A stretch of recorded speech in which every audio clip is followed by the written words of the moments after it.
Hi,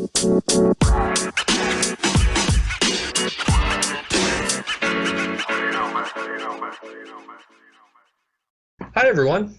I'm Matt. And I'm Brandy. And on this episode of the Chronic Couple podcast, we have our good friend, Dr. Emily Rothman. How are you, Emily? I'm doing well.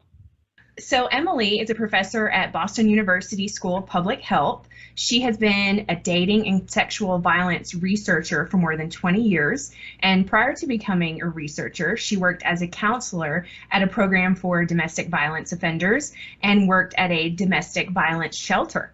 She currently has several federal research grants to study health relationships for autistic young adults. And Emily is also happily married and has been for 7 years, and she met her husband on a dating website. So did we. Yep. We met on a dating website as well. And that's kind of how we all connected. Yeah. Through the Hickey app, Jamil actually found us through Instagram of all places. And I don't know how y'all got connected. Yeah, I reached out to him. So, cool. Yeah, because I do research and I'm really interested in what's out there for people who are on the spectrum related to healthy dating relationships. I was Googling around, found his app, and I got in touch with him. That's awesome. Yeah. And Jamil has an app called Hickey app, and it is a dating and social app for autistic adults, which I think is so needed. I wish that was around. Yeah. Before, maybe we would have met each other a lot easier. Yeah, it would have. I think our dating lives would have been a lot different. It would have been more safe. Yeah, lot less mistakes, hopefully. Yeah. Yeah. So we have some questions that the users of the Hickey app have sent us to answer and to ask Emily. And I'm sorry, should I say Dr. Rothman? No way. You should definitely say Emily. Okay.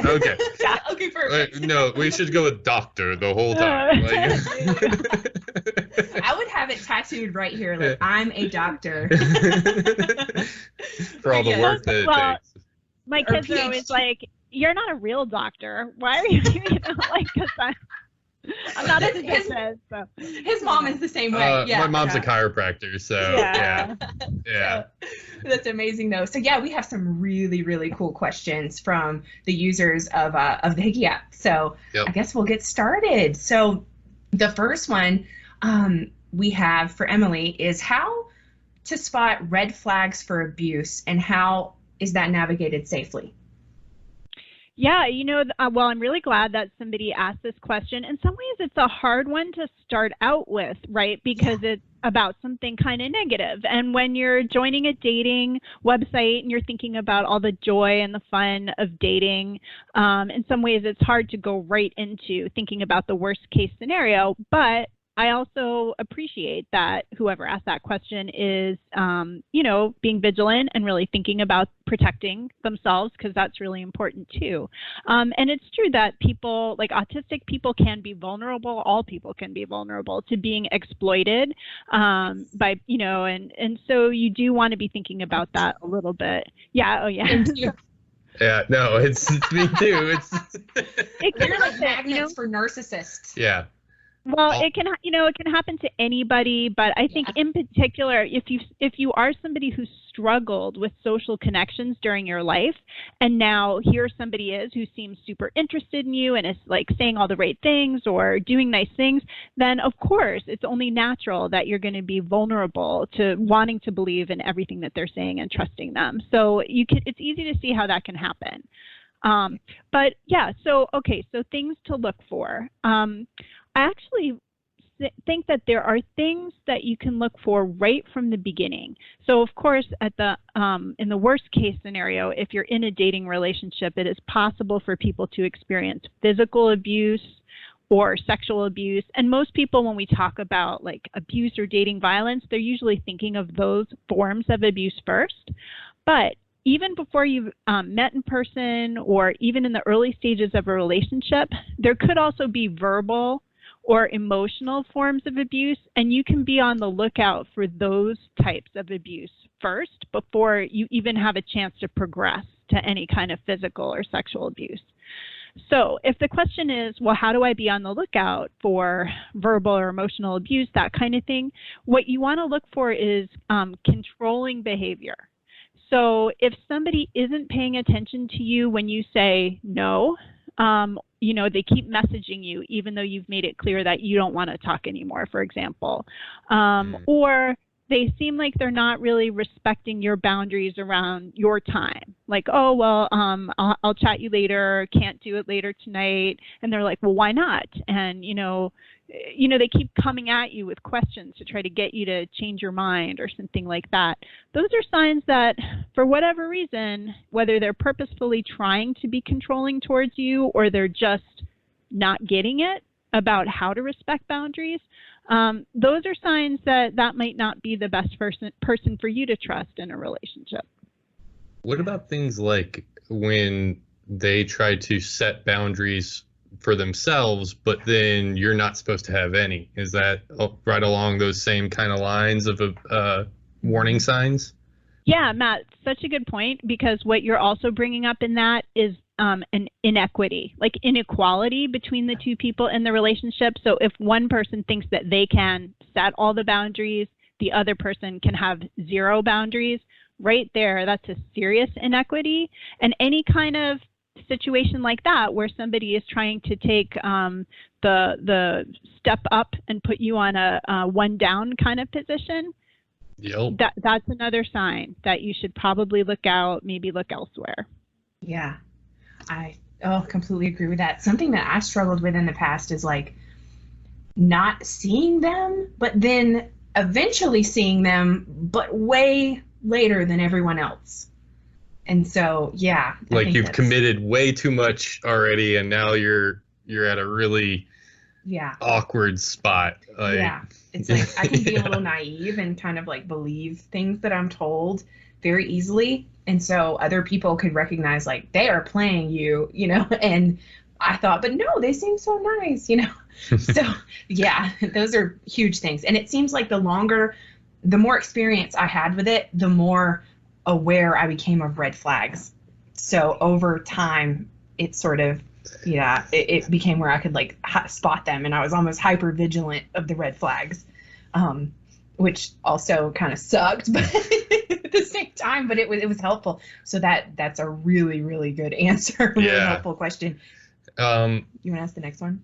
Yeah. Well, I wanted to talk about on the navigating it safely part of that. Oh, the second part of the question. Yeah, because like I feel like the abuse part, we can all agree it's a little tough to navigate for anyone, but how to navigate it safely, like I know for myself in past relationships, it was like I refused to listen to advice of people that I knew I should listen to. Like, yes, kind of what I was saying. Yeah, everyone saw it but me. Right. And it's like that's really the hardest part, I feel like, is when you're so in that like, oh, love, I want attention, whatever kind of thing, right? Like you really can't have logic in place at the same time. Love is blind. Yeah. And so or infatuation, really. Yeah, really. At that point, it's early on in a relationship. But so to navigate that safely, you would say like, just like be aware of what the person is kind of putting out there and learn those red flags.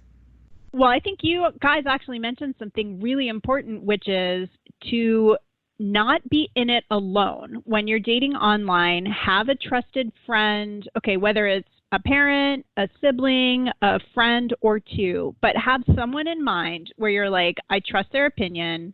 I know they're going to have my back. I'm willing to share information, not embarrassed.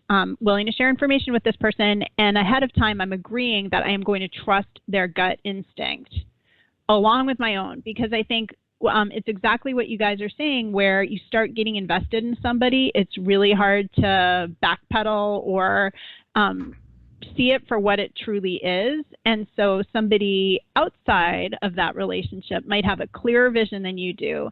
And if you've promised yourself you're going to trust your friend to have a better gut take maybe than you do about something, and they say, I don't know about this, to really, stick with the fact that they're giving you some solid advice. and maybe listen to them. Yeah. So don't be in it alone. Have a buddy who's like helping you with the dating thing. I know that I did. And it's, it's more fun actually to have a buddy who like helps you figure out everything from which photo is your cutest photo to like, is it time to message back yet? Yeah. To like, so find somebody that you can trust for that kind of thing. I love that. Yeah. Yeah, that would have been nice. You had a little help from your coworkers. Yeah. Very little. Not enough. I think I needed an army. Well, you know what? I should say too, like, so not everybody has like a friend or a sibling or something like that. But if you have a therapist or a counselor, like those people can be your buddy and can be in it with you as well. So there's kind of like a range of options for finding someone. Yeah. Just someone that you're comfortable with and that comfortable taking like criticism from as well. Like, because some of my friends, I would not have been comfortable taking the criticism because, it would be like, well, you have, issues too. Like, but at the same time, like, yeah, that would be something for me. Like, I would have to find someone that I'm okay. Like, because I have like issues with taking criticism in the first place. So yeah, I often will want to do the very thing someone's saying I shouldn't do. So yeah, I think that is a big one. Like for me, that person honestly was probably my mom because she was the only one that I really like trusted her opinion. Mm-hmm. Yeah. That makes sense. Yeah. I think that pretty well answers the buddy makes a lot of sense for navigating safely through that because I can definitely see, looking back, that was my problem for sure. So, the next question, as a guy, I really gotta say, this is funny to ask, but this is a good one. It is a good one, and from a guy's perspective, I want to lead up to this of this is a real thing, and as a guy, I can't tell you how many times I've gotten the let's just be friends or like any number of like just ghosting out or whatever. So it would be not only great to know where's this. So the question is, where is the line of persistence and creepiness?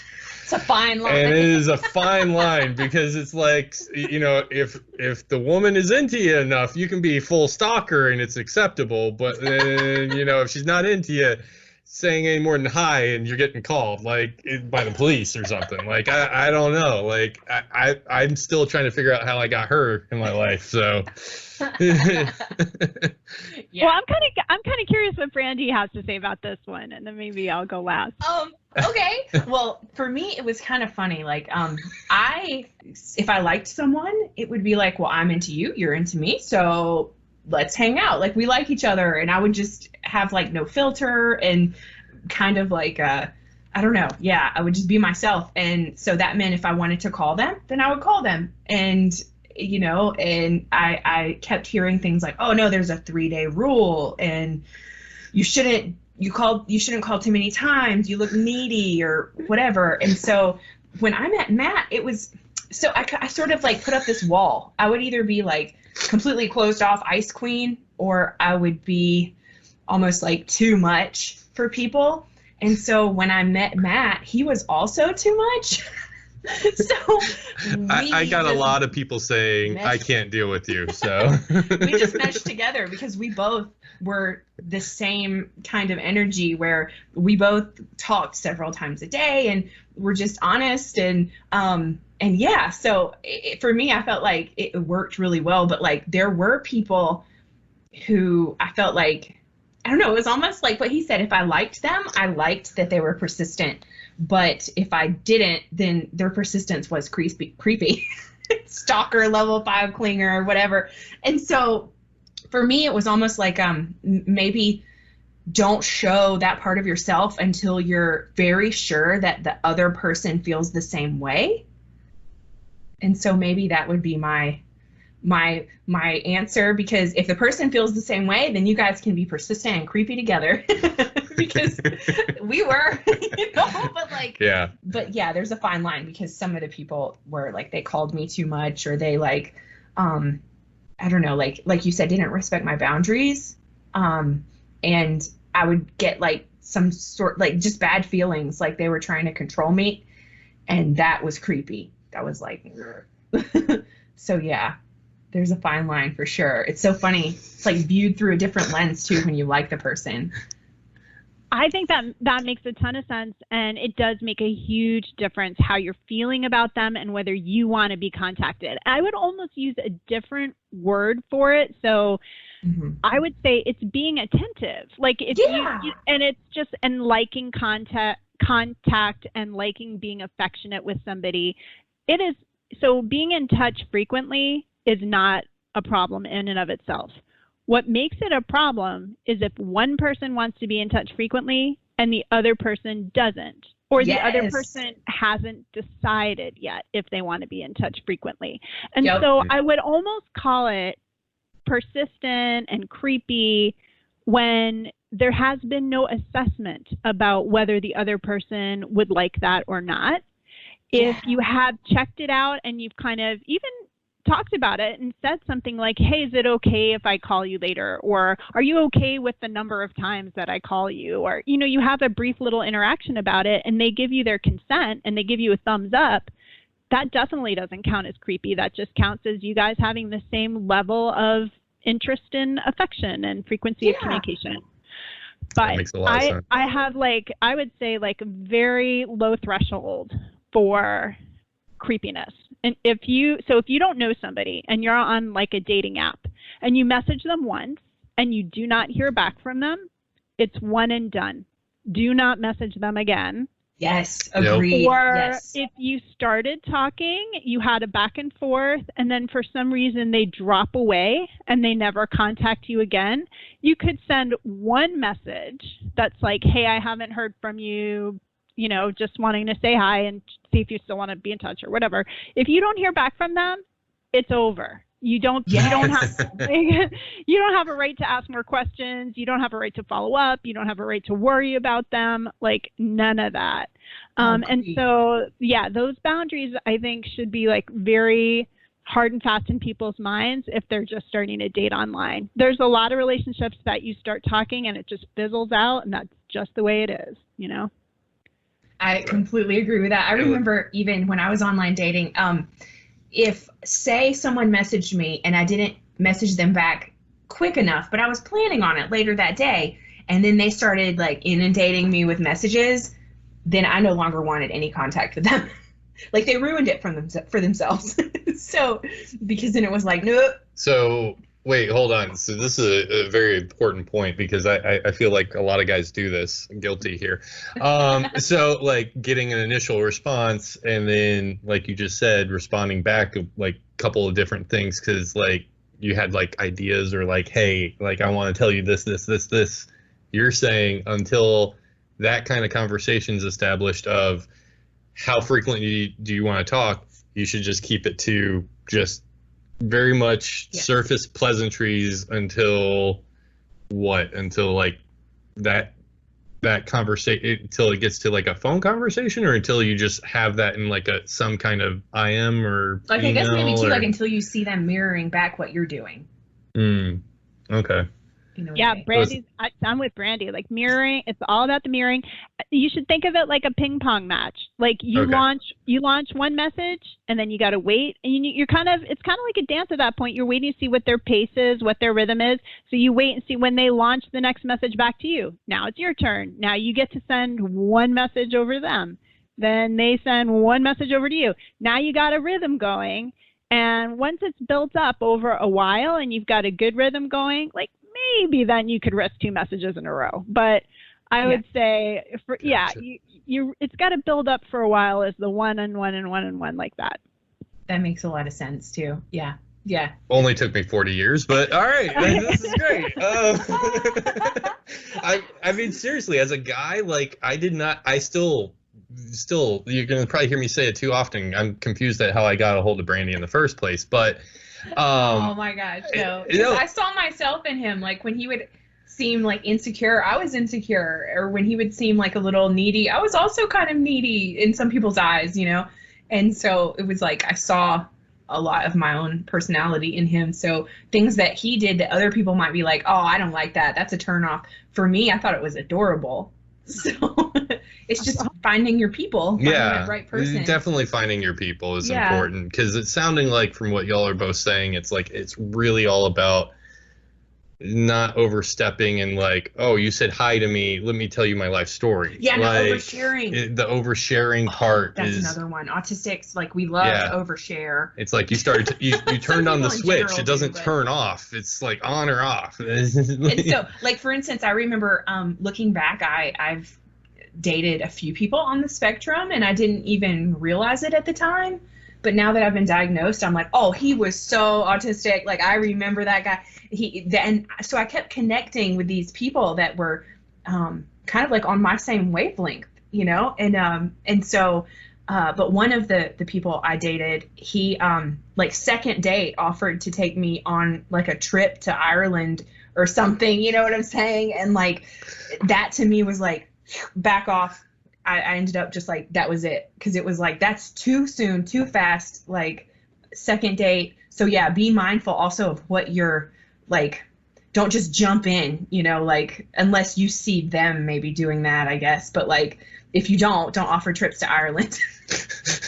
I mean, you know, this raises such an interesting issue. Like, this is really actually tricky, because I'm realizing as you're talking that one of the ways I think that neurotypical people can judge their own safety when they're dating online is cluing into whether the person seems to know and be willing to play by the unspoken social rules of dating. Like you had said earlier, like, oh, you know, you like, I don't know, it used to be, and for some people maybe it still is, like, oh, you wait until you've had 3 in-person dates before you have sex. Like, that might be an old one, fine.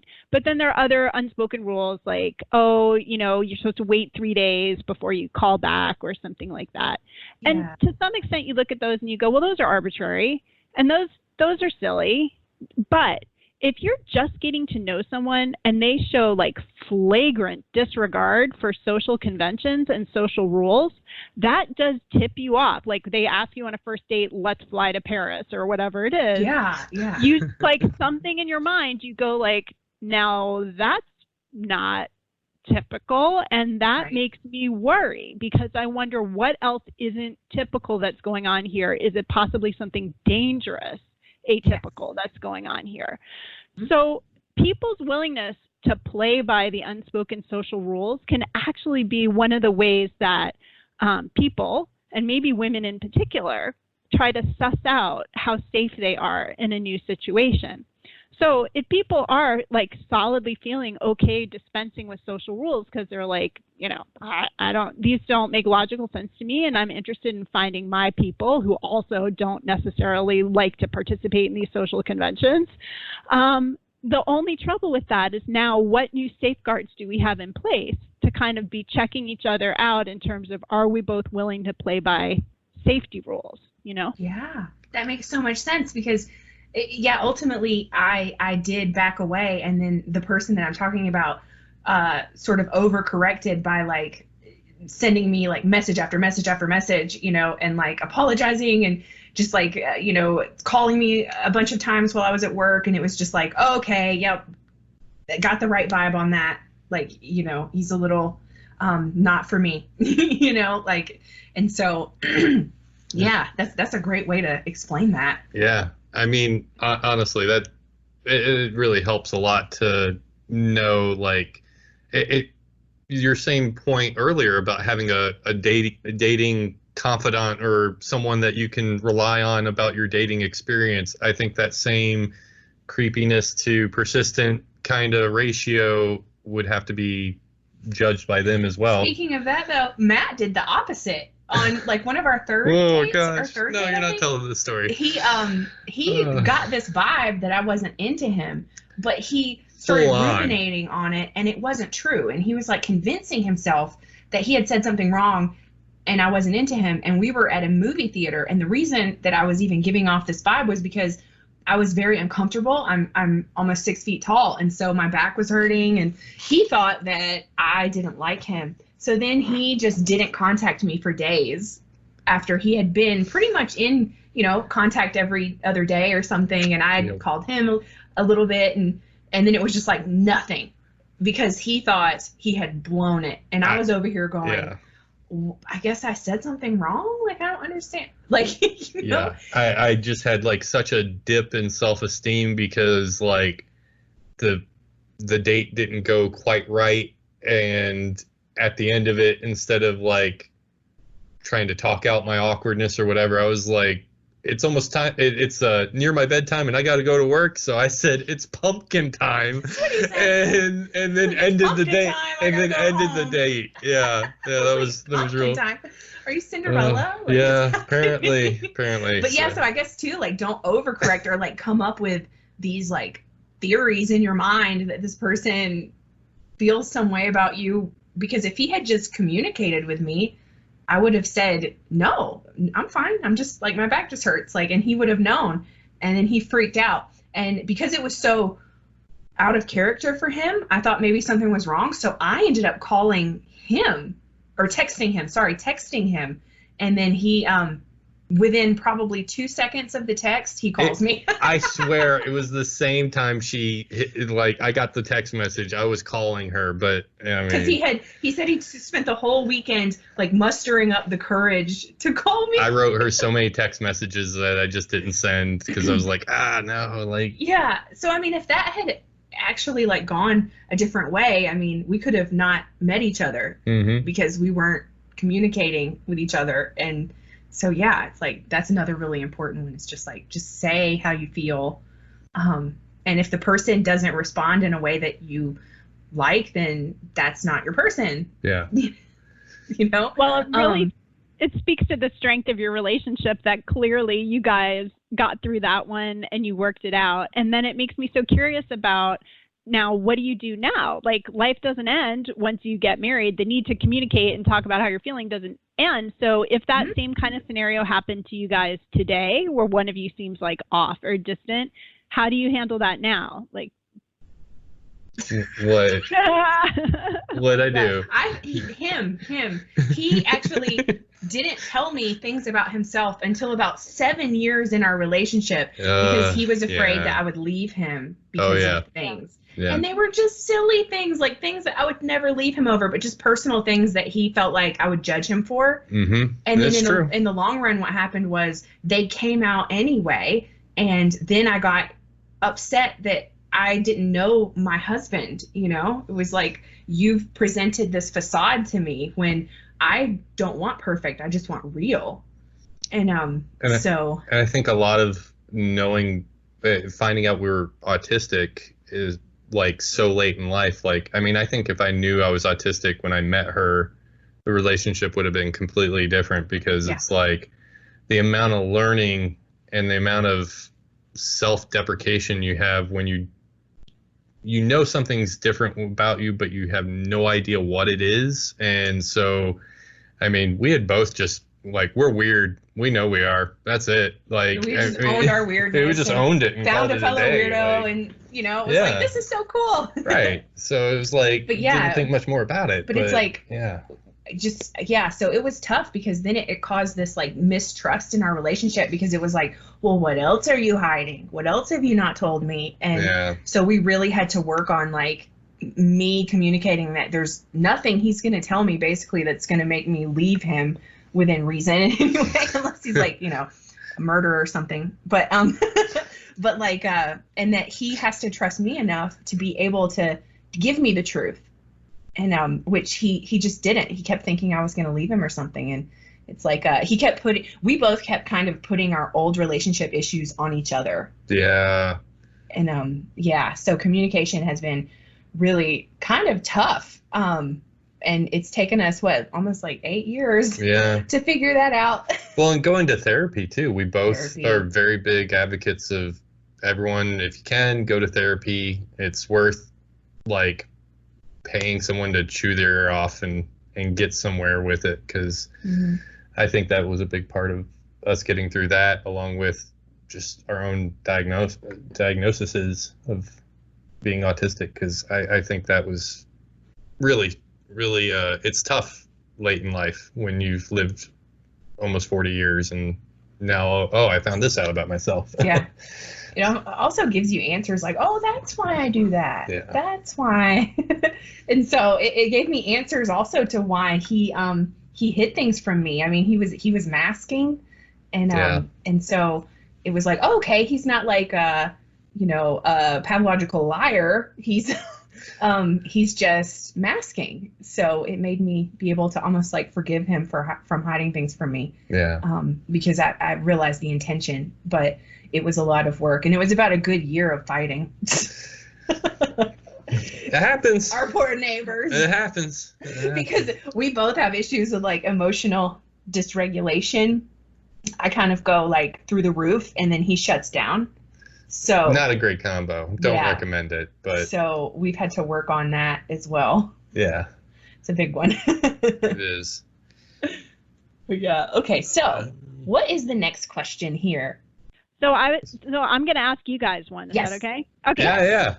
Okay. So this one is, when's the right time to ask to meet somebody in person? And it does say like, okay, well, if it's COVID times, I guess, when's the right time to ask to meet them on video chat? Oh my gosh. Yeah. Yeah. That's a whole new question that I don't think anyone's had to answer this year, unless you're single and really wanting to meet someone. For me, I almost felt like, if we vibed through email, I didn't want to waste my time like emailing for a person for a whole month or whatever. Like I wanted to, okay, we vibe, like we speak enough to vibe with each other and realize that like maybe like a week, and then I would prefer to just like meet them and then rip the Band-Aid off. Like, are they gonna be cool or not? Like, that was my just preference anyway. I always liked at least a verbal phone conversation. And a phone call, yes. Yeah. I would always speak to them once on the phone at least. Yeah. Yeah. But now it's like video chat as well before ever meeting in person is like meeting in person now these days. I guess that's the what we're doing here on the podcast. Basically, So different, yeah. That's the mind mess up there is like, what do you... I mean, for me, I would say like, I don't know, like it's so tough too, because there's these like these rules, sometimes like, oh, the guy has to ask you to meet and all this stuff, and it's like if you're a woman that's a straight woman, like I feel like that's kind of bullshit too, like he asked me out first, but then I asked him out second. So it was like, and I would have asked him out, like if if he hadn't have done it. And sometimes I feel like women will be like, oh, but I'm gonna wait for him to ask, like that.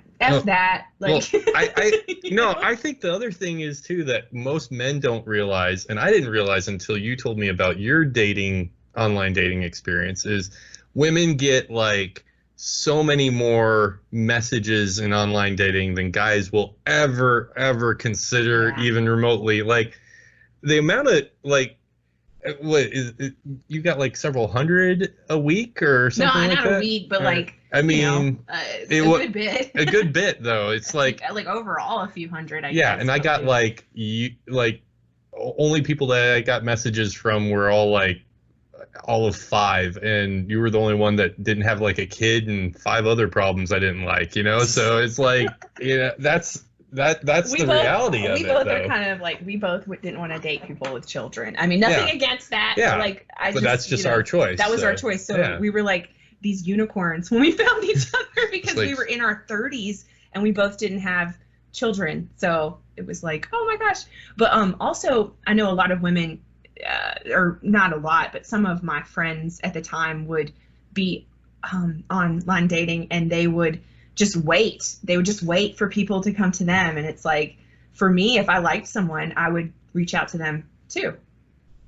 I think that was something that, it's like. Speaking from the guy's perspective, that is welcomed, considering how it seems to be with online dating. Like so many of them would be afraid that they would come off as needy or whatever. Well, so what? Like, if somebody thinks you're needy because you reached out, that's like. Is that one of those unwritten rules that is now like a little murky now these days? So when it comes to when's the right time to, meet somebody, ask to meet in person, or, meet for a video chat, different people are looking for different things, right? So there are some people who are going to be happy long term with a basically online relationship. Like they don't really feel the need to get together in person. You know, maybe they're asexual or they have a lower sex drive. They're not looking for sexual contact. They're not as interested in physical contact. Getting together in person isn't as important to them. If that's what they're all about, that is fine. But because that's not what everybody is all about who's on an online dating site, you know, you do have some responsibility to sort of like figure out where you're at with that and where the other person is at with that, so that you're not wasting somebody's time or you're not leading somebody on or something like that. So if you know that you're looking for an online only experience, it's responsible to try to like put that out there, because I think for the people who are looking for an in real life, you know, partner or spouse or something like that, it is reasonable to want to meet in person fairly quickly, so that if you aren't a good match and you aren't a good fit, that you know that, and that you can say, you know, okay, nice to meet you, and I'm going my own way, and go on and meet somebody else. Within like the first week or two, or what's the general consensus there? You know, different people are different in terms of how much time they feel like they have to invest. I will say that for where I was in my life and all the different things that I have going on, I did not want to spend multiple weeks having a nice online chit chat with somebody only to find out that we had no chemistry or we're never actually going to be a thing. That wasn't going to do it for me. So I was like, you know, pretty quick to say, like, let's have that phone call, like a screening phone call, to make sure that they sounded okay to me in that way, and then meet in person for a coffee, even a really quick coffee, just to see if we click and if it's going to work. Yeah. But that was just me. You know? I love that. You know, I would always meet people at the same place because I knew the staff there, and so I would always meet guys at the same place because I knew I had like people that knew me. our first date. But something that backfired a little bit. Our first date, like the lady that was bussing or was she our waitress? She was our waitress. Yeah, she was our waitress, yeah.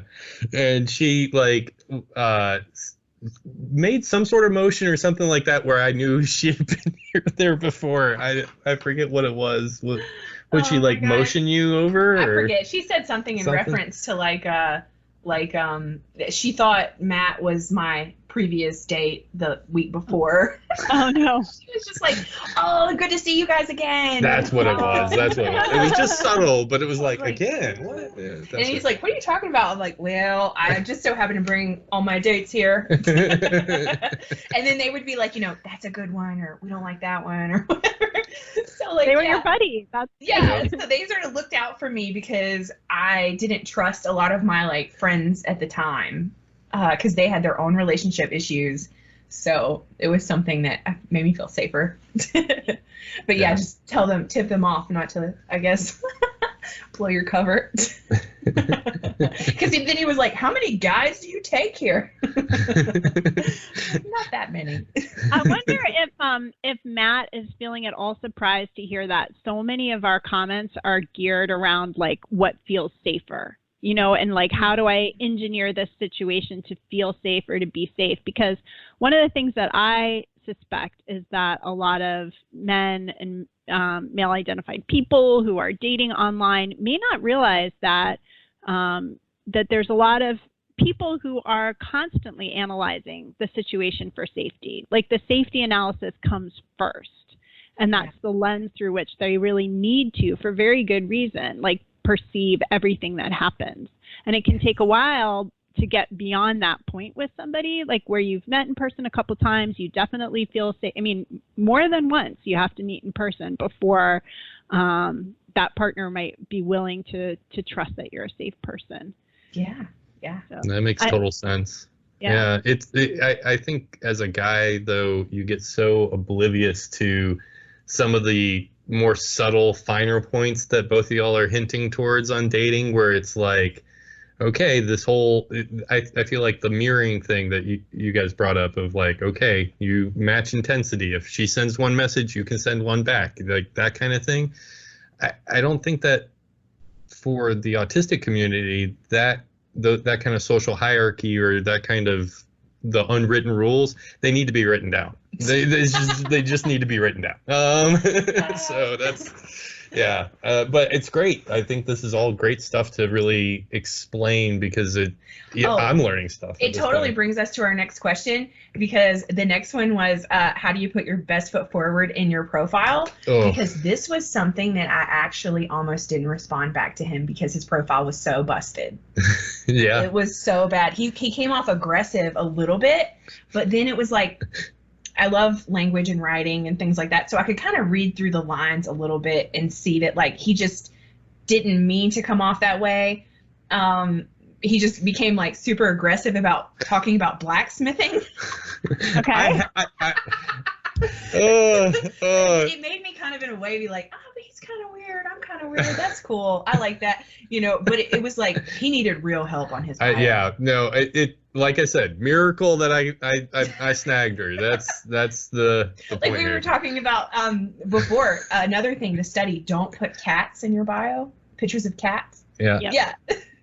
Well, some of this you have to take with a grain of salt because you don't know how solid the science is. But yeah, just for the people who are listening who wouldn't know that behind the scenes we were emailing back and forth a little bit about different research studies where people try to analyze what kind of profile photos or what kind of online dating profile features seem to attract more people and work better than other things.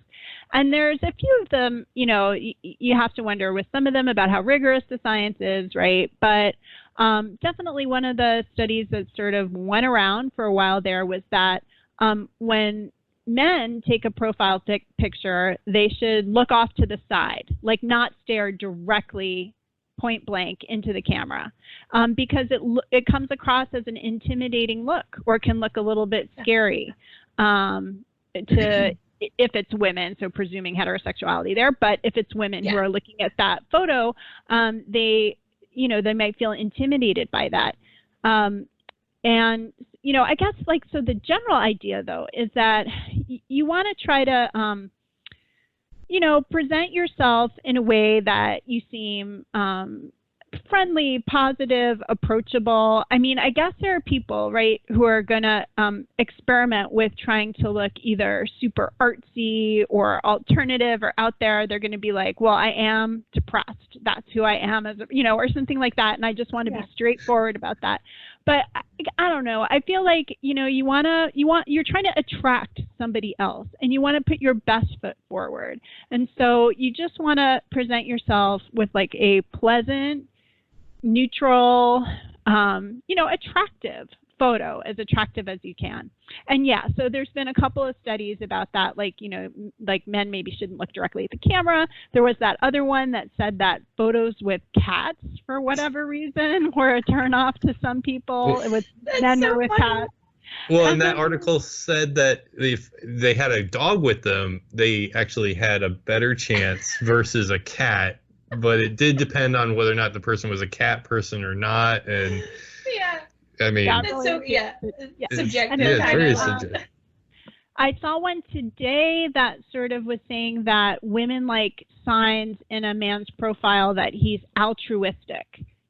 So either that he engages in volunteer activities or that he is in some way charitable and donates, something of himself, whether it's his time or money or something like that, but that signs that a man is altruistic in some way tends to work for a lot of women.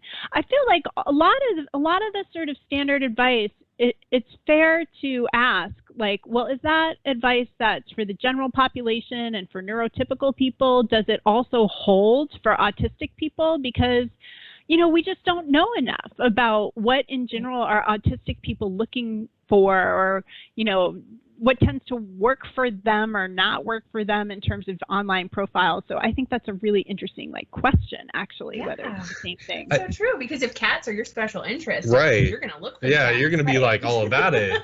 I almost feel like you need to have like a section of subjects I'm willing to info dump about. And then as an autistic person, you're like, okay, these topics, fair game, right. Something along that line. Yeah, it's so hard though. Yeah, because it's like you want to put your best foot forward in your profile, but then you don't want to be like fake, you know, or like too, I don't know. It's just really hard. I remember I had a hard time with that. And I remember what did you say? That he almost didn't even follow through because he just kept getting stuck at the profile and almost just gave up. Yeah. I almost gave up. Like, I didn't even start up my profile because it was like too much of a chore to like figure out the answers to all the things. And like, it was, yeah, obviously I needed help. Yeah. So that makes a lot of sense though, that you really have, I think your same advice earlier on of like, have a online partner person that you can rely on to help you through the process, that I think that answer holds true for this question as well, of getting that best profile. Because, yeah, I almost didn't even find Brandy because I did it on my own. So, yeah. One of the questions actually is just about that. Like, what should I share about myself in my bio? Because it's like you don't want to overshare. Like, I wouldn't read the book bios. Like, if they're too long, it would just be like, You know, I think that's a good instinct. Like, to me, too, I think that if someone overshares or goes on too long about themselves in a profile, it kind of tips you off. Like, they don't really understand the right time and the right place for, like, spilling all of this information about themselves. Because an online dating profile isn't quite the right place for your whole life story or something like that. So you want to keep it, like, I think you want to keep it short and sweet and simple. But, you know, interesting, add a couple of little, like, you know, unique things about you that give somebody something to contact you about, or, you know, something that makes you stand out a little bit from other people. That said, you don't want to go way over the deep end and try to make standing out your goal to the point that you do something really severely unusual, because that's going to backfire. That probably won't work, and you know, will make you seem like off-putting to people. Yeah, exactly. So, and I don't know about most of these online dating apps now these days, but like, I hope not. Yeah, it's been 8 years. Better not. No, I don't. I have no clue. Secret Tinder profile. Right. Yeah, all that secret Tindering. So but no, like, I really honestly, what would be like an appropriate amount of a profile? Because y'all are saying a book would be too big. So what, you just have like 2 or 3 conversation starters and just kind of leave it? Yeah, you know, it really depends on the app. So I actually think the Hiki app keeps it extraordinarily short.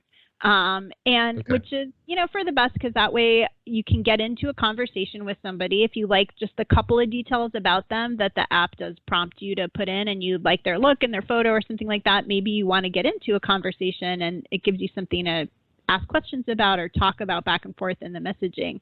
I think that apps in general, though, have gotten a lot shorter in terms of what they are looking for in that dating profile than they were 8 years ago or 10 years ago. Like, I feel like the trend has been to get to the point. Like, they've gotten shorter as the years go by. Yeah, we missed out. Like, long bios on the one we were using. It does depend on the website, I think, but yeah. Makes sense. Okay, what is the next one here?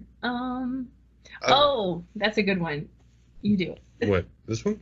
Yeah. Yeah. Okay. So what should I share about myself in the bio? Like, what are some of the things that are safe to share that are pretty straightforward, but like, what are some of those interesting things? That's a great question.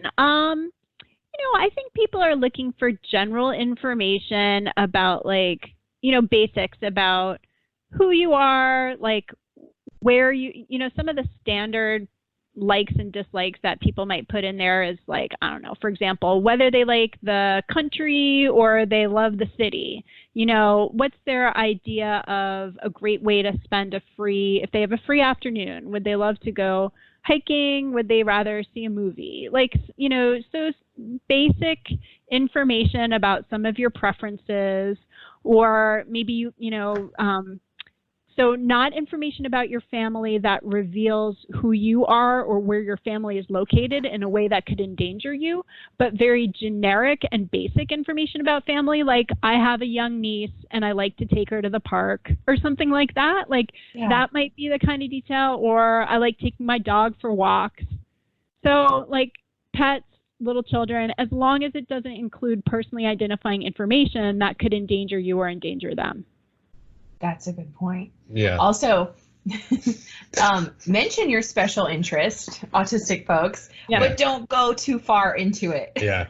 Mr. Blacksmithing over here. Yeah. Just say you like it and then keep it moving. Like he kept going on and on about blacksmithing. It was almost like too much. It was my whole goal for buying a house. It was a whole thing. I mean, I got really laser focused. Yeah, but I was like, okay, but yeah, so mention it, but just don't like go nuts with it. And then you know, if the person is into the same special interest, then when you talk, you guys can go nuts together. Yeah, and I would say, like, for safety too, you also don't want to mention too many details about you and that special interest. So for example, if you were like, I was the 2012 blacksmithing champion in Worcester County, then people would be able to Google that and figure out who you are, right? Right. So you might want to keep your details about your special interests like a little bland, because you don't want to be Googleable. Yeah, yes.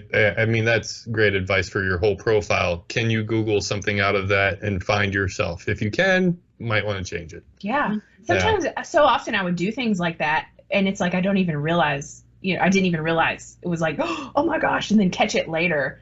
Like, I need to delete that photo. You can see my address number, like, or something, Yeah.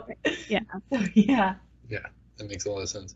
Oh, that's a good one here. Yeah, so when you have nothing in common, how do you compromise in conversations that for interests, hobbies, or opinions? Like, how do you even start that when you're like, I don't like this, or you like this person from a visual sense, obviously, or else you wouldn't even be messaging them, but everything else, you're like, I got nothing. Like, where do you even start? This is such a great question. Like, I've actually been really thinking about this one because, that is a good one.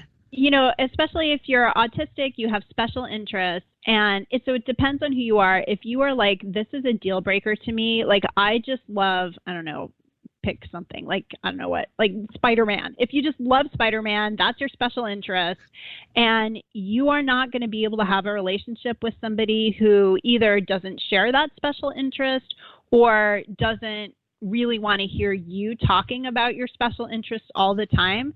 And you have to be honest with yourself and be like, this is something I can't negotiate. Like, for me, this is a deal breaker. Like, they either have to share this special interest, or they have to be willing to support me and my passion for my special interest, or this isn't going to work. Or do a self-assessment with yourself and ask yourself, do I want to be with someone so much, like I'm feeling lonely and I really want a dating partner, that I am willing to make some compromises around the special interest or even having interests in common thing? Like, I am willing to do something new that I've never tried before because that person has an interest in it. That may take you out of your comfort zone. You may even find their thing boring or like not that fun, but you have to ask yourself, like, how am I willing to compromise around what I do with my free time, or being a good sport about, like, even politely feigning some interest in like, maybe they're really into Catwoman. Like, are you willing to, like, listen to them or go with them to a Catwoman exhibit or something like that? Yeah. Sometimes that's what you got to do. And it doesn't stop with dating. Like, being willing to compromise some of what you want to do in order for them to feel happy, that's going to be there throughout the whole relationship. So that's why I say, like, from the starting point, you have to decide if you're willing to negotiate, if you're willing to compromise around interests at all. And if you're not, and that is fine. I think most people find that they do have to show some interest in their partner's hobbies or whatever in order to be able to spend free time together. That's a good one. Yeah. Yeah, I makes can sense. relate to that because I I tried to compromise too much and then I had to overcorrect because I am not into video games. And he is. And he made mention, like, but I have played video games before, but I'm not. But not like me. No. No. It's not like a special interest. And so I would just me even mentioning, oh, I've played video games before. He was like, yes, I've always wanted to date a girl who has played video games, who's into games to play with me. And then I thought to myself, oh God, okay, get into some games, play some games with him because I really, really like this guy. And, so then I started doing that and it went too far. Like he wanted to play video games all the freaking time. I didn't watch TV. I actually preferred, like, how some people prime time watch their favorite show. I played my favorite video game at the moment, and that was my form of entertainment. I just had to actually say something because I was going to explode if I didn't, because it started getting to the point where he would be like, okay, let's play video games. Like the second we both got done with work, and it would be like, I could only say, okay, and pretend like so long. And then I just had to come clean and be like, listen, we got to chill out. And then he made a compromise for me, so if he had not done that, that would have been a red flag. Mm-hmm. But and we have very different special interests. So yeah, it's basically like I recognize that he is so passionate about something in the same way that I am so passionate about different things. And so we have that, when he gets really into something, I know exactly how that feels. So even though I'm not into it, I get joy in seeing how much he is because I know how that feels. That's very sweet. Yeah. Yeah. It's even cool. though I hate video games. Okay. I mean, there's more to life than video games. I just have played enough of them in my life. We did boundaries with it. Like he plays video games, but he does it certain amounts of time, because if he doesn't set timers, then he will just play for 10 hours. I was one of those people that on the weekend basically saw sunlight just because I had to, not because I wanted to. So yeah. But it was good because then if I were into games as much as he was, then we would both just be playing video games all the time. Yeah. So it kind of was good that we were opposites, and I drug him out a little bit. Oh, absolutely. No question there. Yeah. But yeah, so it's possible. It's possible to get along with someone that does not share. Yeah. You just have to really care about the person, I guess. So and know that you'll have different interests later on in life and things like that you might have with that person. Like I think the both of us have really gotten this fire and interest in our podcast and everything else we're doing just because it's we saw such a need and we both got fired up about it. Now you can't stop us. I mean, we're just shared special interest. It's powers unite. Yeah, it's like Wonder Twin powers or whatever. I couldn't even do the hand thing, whatever. But yeah, and so then you're like, oh my gosh, it's amazing. Yeah, when you find one that you do share, and that took a few years to find one that we shared together. Yeah, but we initially did. So you just have to, I guess, like you said, compromise a little bit. Okay, I like the question about how do I keep the conversation going after it goes stale. I thought about that one a little bit in advance. I definitely have something to say maybe about that. Oh, yes, that'd be a great question. Okay. Can I ask that one, Matt? Because I have an experience for this. Okay. All right, sorry. Do you really have to ask me? Or are you just Okay, well... So, okay, let's keep it straight. How do you keep the conversation going after it goes stale, Brandy? Looks like you haven't thought about that. Sorry. I completely misunderstood that whole thing. I thought I was going to be asking you, and what I was going to tell you is what happens when I'm talking to someone and the conversation goes stale. I freak out. Oh, I have really? High anxiety. And then I start saying crazy random stuff that doesn't make any sense and digging a hole. So okay, that is, you know what? That is so common. I think that really happens to a lot of people, which is why it's so important to talk about this, because it can absolutely happen, whether it's the first date or the first date could go okay, but then the second date, you're like, shoot, I ran out of questions that I rehearsed in my mind ahead of time. Now what do I do? Yeah. Okay. So I have a couple of thoughts about this. First is, look, it is fair game to have rehearsed a couple of questions in your mind and have those at the ready. You just don't want them to sound rehearsed. So you may have to practice like asking the questions in a way so that they feel like they flow. And you also have to really listen to the answer. So you can't be so focused when you're on the date and being like, oh, I'm proud of myself for having like put together 3 questions I'm going to ask, that you like are so focused on getting your questions that you're not actually engaging with the person's answer. Oh. So the best way to keep a conversation going is to ask somebody something. They give, hopefully, a few sentences of response. You want to pick up one little thread out of what they gave as their response and think of a follow-up question that you can ask based on what they said. So you might ask them like, oh, what are you doing this weekend? And they're like, I'm going to go hiking. There's this really pretty trail up near where my aunt lives, and so I'm going to go do that.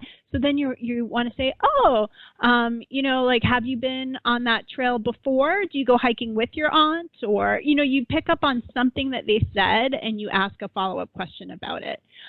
If you are really stuck, I think that it always pays to be kind of transparent and honest. So what you can do is you can say like, you know, like, I'm having such a great time with you on this date and my mind just went blank and I feel like I can't think of any good questions. And you can say like, is it okay if I ask you kind of a silly sounding question? And you can ask one of those would you rather questions. You guys have those like question boxes that some, I don't know, some families have those for the dinner table or something like that, or books of questions. So sometimes those questions are a little goofy, like they're about like, would you rather be able to fly or be invisible or something like that. And you might have to warn somebody that you're asking them kind of a, you know, supernatural or something question, because it isn't your average type of question. But if they're game and you present it in sort of a fun enough way, they may go for it. But then the other thing I was just going to say is like, just, you know, be honest about it. If you just be like, I'm really enjoying spending time with you and sometimes I run out of things to ask. What should we do? You know, you can help. I would have done that. Yeah. Well, and because I would sort of freak out and then get awkward, and like it just would have drew less attention to me if I had just said what was actually happening. Well, and how often does the conversation get stale and then someone turns into creepy like situation? Like, I mean, seriously, like how often does the conversation get stale, and depending on how one person or other perceives the conversation getting stale, they get freaked out and that's it. Yeah. Like, yeah, I mean, if it's consistently stale as well, maybe that's another sign that it's not meant to be. Absolutely. Yeah. That chemistry is everything. And if if somebody else shows that they're willing to be a good conversational partner, meaning that they notice when there's slack and they're willing to do their job of stepping up and helping keep the conversation going, that shows a lot about their personality and what kind of partner they might be in all kinds of ways, not just as a conversational partner. That's so true. Yeah, because if they're just going to like leave you hanging out to dry in silence, you know, because I've had that happen. I remember I was on a date where a guy, like, we were talking and it just sort of like, I kept thinking like, okay, I'm going to not ask him questions. I seem to be asking him all the questions and he never asked me any. And it was just like silence, you know, and so I'm like, okay, this isn't cool. Even I know that's not ideal. Yeah. And so it was just like, there's a difference between someone who's like an introvert and just doesn't talk a lot, I guess, which is also fine, but like, and someone, that's just like not putting in any effort.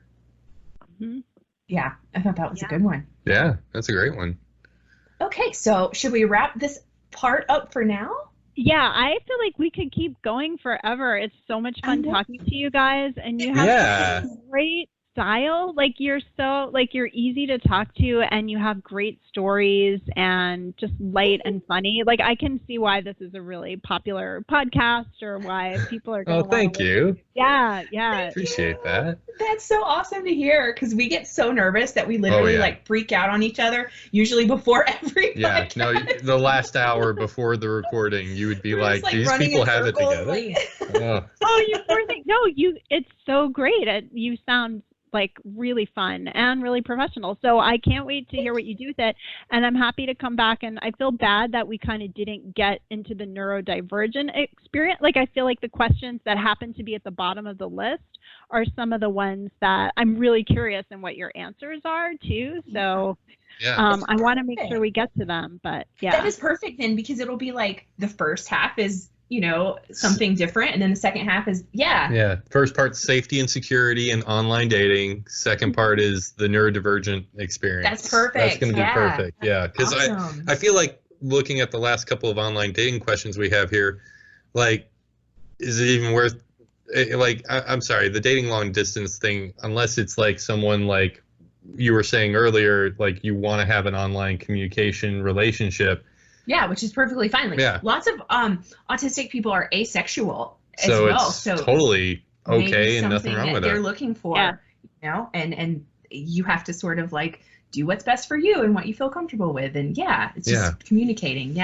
And making sure that other person is into dating long distance. So exactly. Yeah, but that's awesome. Well, thank you so much for coming on our show. It was so fun. And you guys, you know, like I really like realized all these new, like I think there was a lot in what we talked about that is actually interesting and relevant for thinking about autistic dating specifically. Like the whole thing about like the safety, you know, how we normally assess whether somebody is going to be a safe person has to do with how they show that they know like unspoken social rules. Like that is usually one of the things that women use.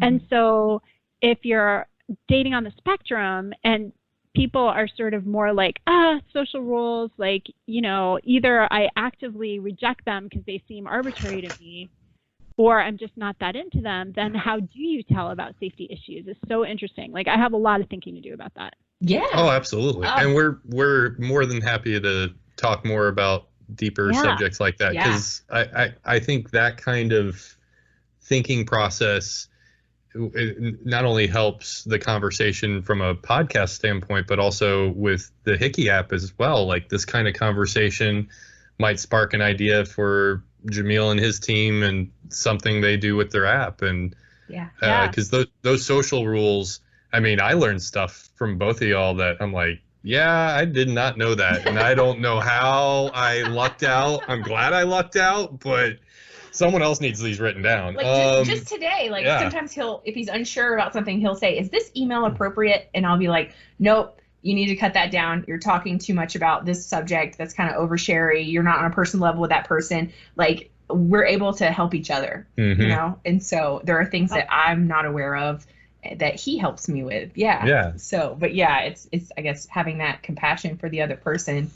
So Emily, we've gone a lot over online dating and safety and security when it comes to just how to navigate all of that. When it comes to all of this online dating stuff, what's like one tip you would like out of everything we've covered? I've got one tip that I have in mind, but what's the one tip you have in mind that?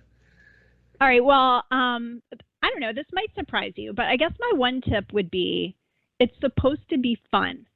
So don't forget that. Like if you're easy to forget. That's easy to forget, yes. If you are spending so much energy like sweating it, worrying about it, like but do remember that dating is supposed to cause joy. And connecting with another person ideally is something that you're looking forward to doing because it's going to feel happy and feel good. So your dating should make you happy. I love that. Nice. Yeah, exactly. Because it is easy to forget when you're in the thick of it, you know. I just remember feeling like I was interviewing people for a job. It became sometimes like work. So I can't do that. Absolutely. Yeah. But the biggest one I learned from you today was the having a dating buddy to help like bounce everything off of. Because you could have had that, but he chose to go it alone, kind of. Yeah. Like it was just like, no, I'm doing this myself. I got this. And online dating buddy. Yeah. You need it. It's a good one. It's a great tip. So thank you, Emily, for spending time with us and going into these questions. And we're going to have another one. Yes. to go over the two-parter. Yeah, this is our first two-parter. We're going to go over the neurodivergent experience of online dating and dating and relationships. Yeah, and go really deeper into that. So, yeah. Thanks everyone for listening, and have a good one. Thanks. Thank you, guys. You know, man.